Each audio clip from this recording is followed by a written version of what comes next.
বিশেষভাবে সক্ষম সন্তানকে জড়িয়ে ধরে শীতের রাতে কার্যত খোলা আকাশের নিচে শুয়ে রয়েছেন এক অভাগী মা। অভাগী কেন বলছি? কারণ এই পরিস্থিতির জন্য খোদ সরকারি হাসপাতালের ঘটনা। একটা সরকারি নথি পাওয়ার জন্য এত কিছু, রাতভর ইট দিয়ে জায়গা রাখা রয়েছে যাতে সকালে কাউন্টার খুললেই তাঁরা সেই সরকারি কাগজটি পান। রাতে ছোট ছোট ছেলে মেয়েদের নিয়ে বাবা মায়ের এই কষ্ট দেখলে চোখে জল আসবে আপনার। রাতভর এভাবে লাইন না রাখলে সকালে হাসপাতালের কাউন্টার খুললে প্রথম 50 জনের ভিতরে আসা যাবে না, আর প্রথম 50 জনের ভিতরে না এলে ওই কাঙ্ক্ষিত সরকারি নথি মিলবে না। এই ছবি ক্যানিং মহকুমা হাসপাতালের। বিশেষভাবে সক্ষমদের সার্টিফিকেটের জন্য এই হাহাকার। জানা গেছে প্রতিদিন এই হাসপাতাল থেকে মাত্র 50 জনকে দেওয়া হয় এই সার্টিফিকেট, আর তাই সংগ্রহ করতে প্রথম 50 জনের তালিকায় আসার জন্যই রাতভর লাইন রাখা হয়। অনেকেই জানালেন আগে বহুবার এসে ঘুরে গিয়েছেন, কোটা পূরণ হয়ে যাওয়ায় সেদিন আর হাতে পাননি বিশেষভাবে সক্ষমদের সার্টিফিকেট। তাই রাতে এভাবে খোলা আকাশের নিচে শুয়েই রাত কাটাতে হচ্ছে। তবু যদি রাতটা কোনো রকমে কাটিয়ে ফেলতে পারলেই হাতে মেলে ওই সরকারি নথি। ভাবতে পারছেন কিরকম মর্মস্পর্শী এই বিষয়টি?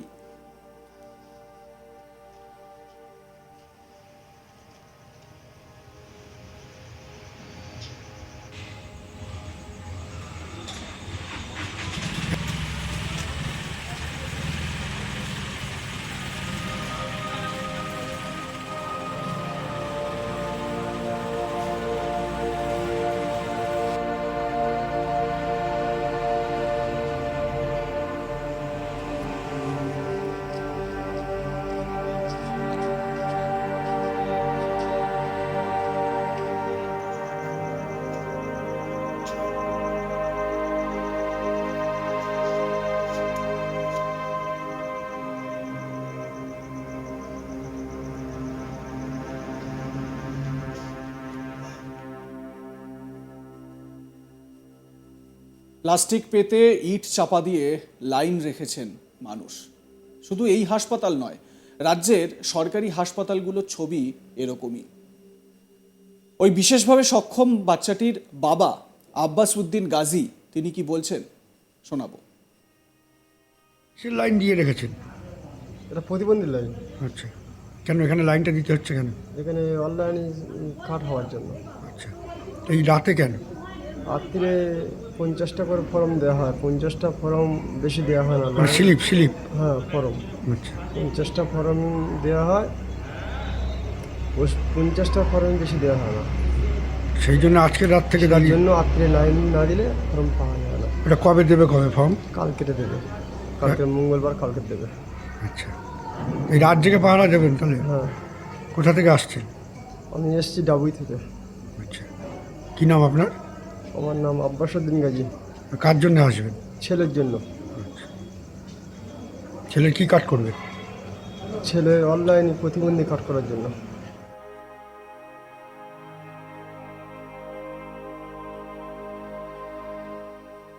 এই হাসপাতালেই পরিষেবা নিতে আসা আরও এক ব্যক্তি বিশ্বজিৎ মণ্ডল।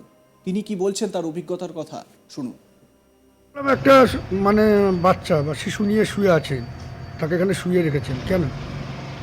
3বার এসছি এই কাজটার জন্য, আমি 50 জনের আগে লাইন পাইনি, সেই জন্য। কী কাজটার জন্য এসছেন এখানে? ওই প্রতিবন্ধীর অনলাইন করার জন্য। আচ্ছা, এর আগে কি এসেছিলেন? হ্যাঁ, 3বার এসছি। কি বলেছিলেন? মানে কিছু বলেনি, মানে 50 জনের আগে তো লাইন পাইনি, সেই জন্য চলে গিয়েছি। বলেছে 50টা কুপন দেওয়া হবে, তার বেশি দেওয়া হবে না। সেই জন্যই এসছেন? কবে দেবে, কবে হচ্ছে কাল, মানে আগামীকাল কি এখানে কি লাইন দিতে হবে? না, সেটা কিছু বলেনি। আচ্ছা, এবারে আমরা অনেকটা দূরে থেকে তো, আর এই সমরেশ সরকার নামে আরও এক ব্যক্তি কি বলছেন শুনুন। এখানে কেন এসছেন?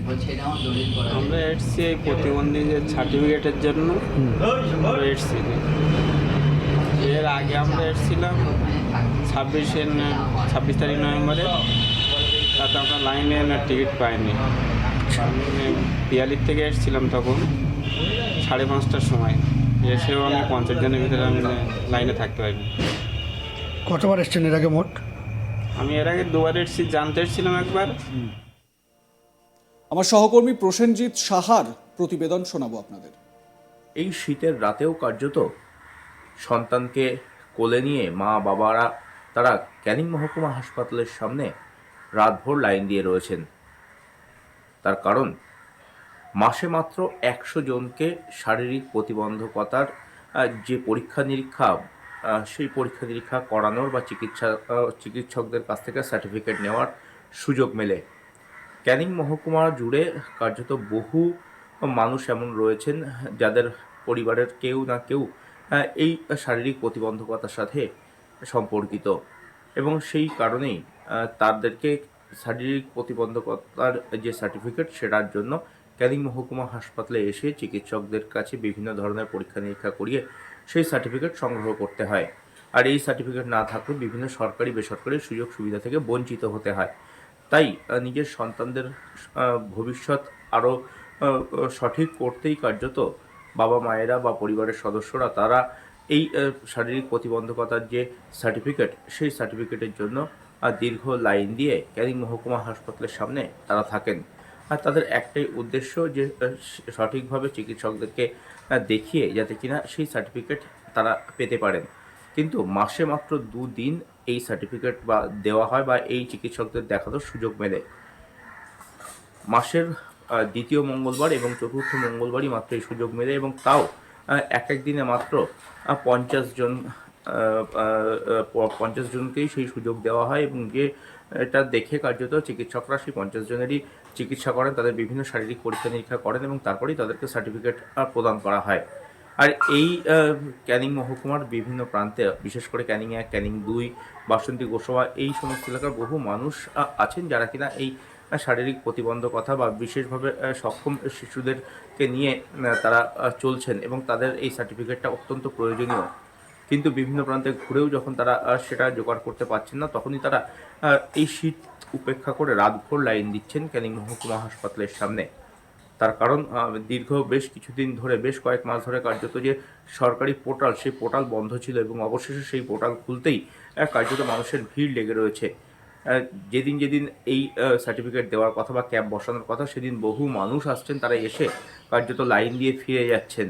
তার কারণ 50 জনের বেশি যেহেতু মানুষজনকে সুযোগ দেওয়া হবে না, তাই বেশিরভাগ মানুষকে ফিরে যেতে হচ্ছে।